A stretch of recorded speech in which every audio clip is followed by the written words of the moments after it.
Good afternoon, everyone. My name is Samantha McGill, and as associate of Honda Aircraft and representing Honda, the larger family, I would like to just take a moment to say thank you to all of North Carolina for your support and making us feel welcome. Thank you. My real job is to I have the pleasure to introduce Secretary Skvarla, and I have just met him, so my introduction is not going to be quite as lively as some of these other folks, so I look forward to getting to know him better. As many of you know, the Secretary was previously the Secretary of the Department of Environment and Natural Resources for North Carolina, and before that appointment, he has enjoyed several legal and business careers. Most recently, he has been CEO of the Restoration Systems, a North Carolina-based environmental mitigation firm that helps improve and restore wetlands and waterways. Mr. Skvarla's business leadership has encompassed a variety of industry specialties, which makes him a prime candidate, of course, for the Commerce Department.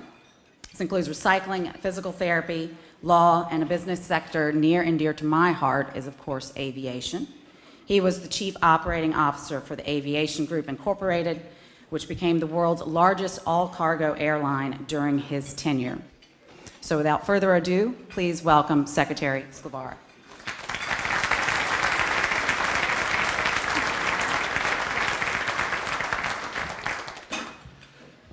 Thank you. It's a great honor to be here.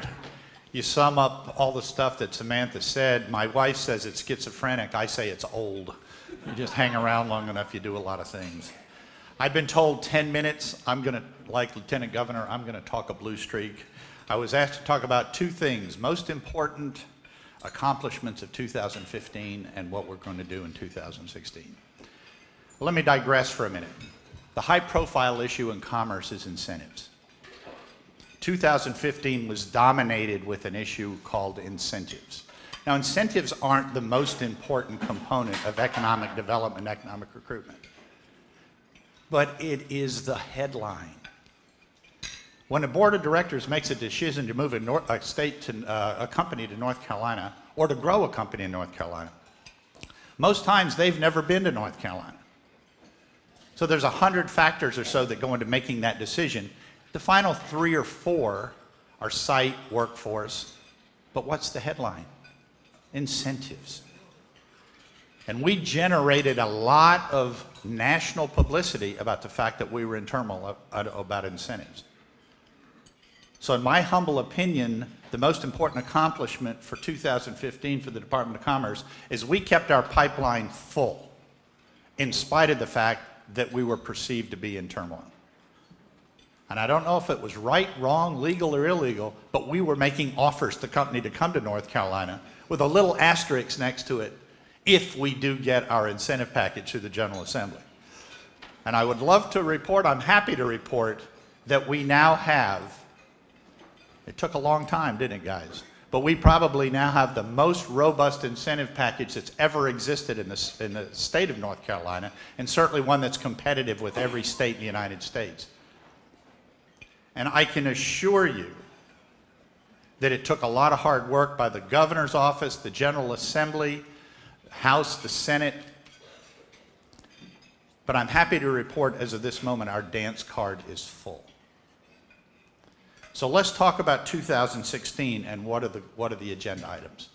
Well, first and foremost has to be the bond initiative, because without infrastructure, we're not going to be able to continue to attract or grow for the intermediate and the long term.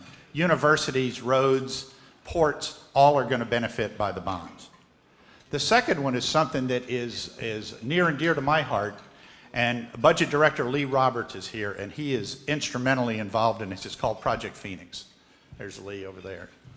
And basically it's an attempt to take advantage of low interest rates to do public-private partnerships with billions of dollars of assets we have tied up in the state government that is not being productively used. We should be able to raise billions of dollars on a combination of long-term leases and asset sales to be deployed in all 100 counties in the state to do projects today that are of vital economic development importance. I'll give you two easy examples, and think of all 100 counties. I want to see the projects that are proposed for all 100 counties, but think of two. North Carolina Zoo, largest landmass zoo, at least in North America and maybe in the world. It should have 5 million visitors a year to the zoo, right in the heart of the state, instead of the 750,000 we get today. It should be a major destination, north, south, east, west, to attract vital economic development to the state of North Carolina. And oh, by the way, it happens to be a hop, skip, and jump to 4 of our major megasites. Reference is made to an automobile manufacturer. Got to put an automobile manufacturer on a megasite. Let's create some vitality in the middle of the state. The other is downtown Raleigh. I'm going to go out on the limb here and say that in my humble opinion, our state government complex looks like East Berlin on its worst day. And I invite you all to the implosion of the Archdale building some Sunday morning when that thing comes down.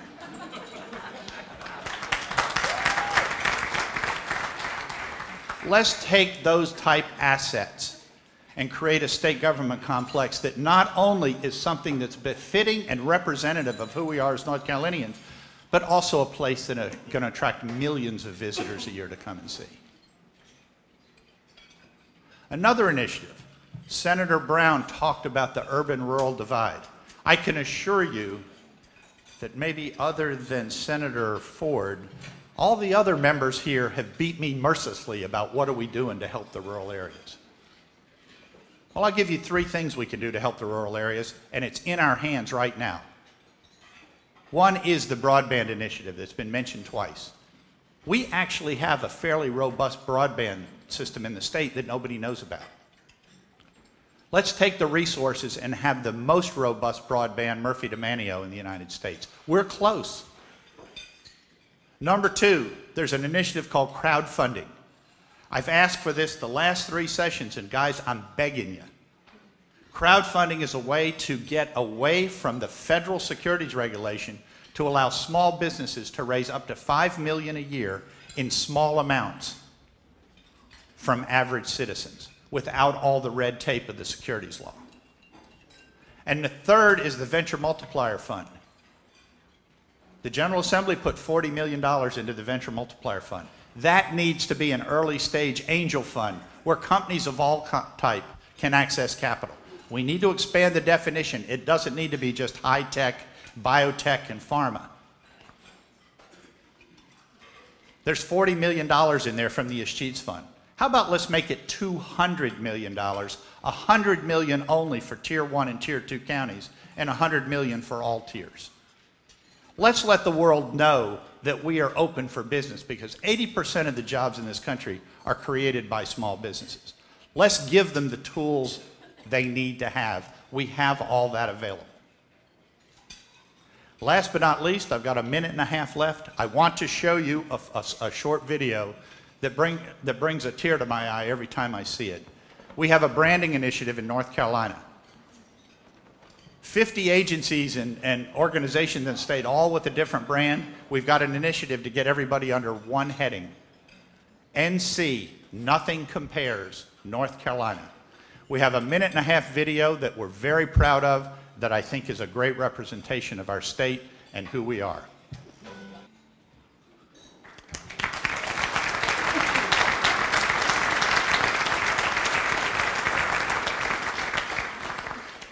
Folks, we've got it all, from mountains to seas to golf courses in the middle.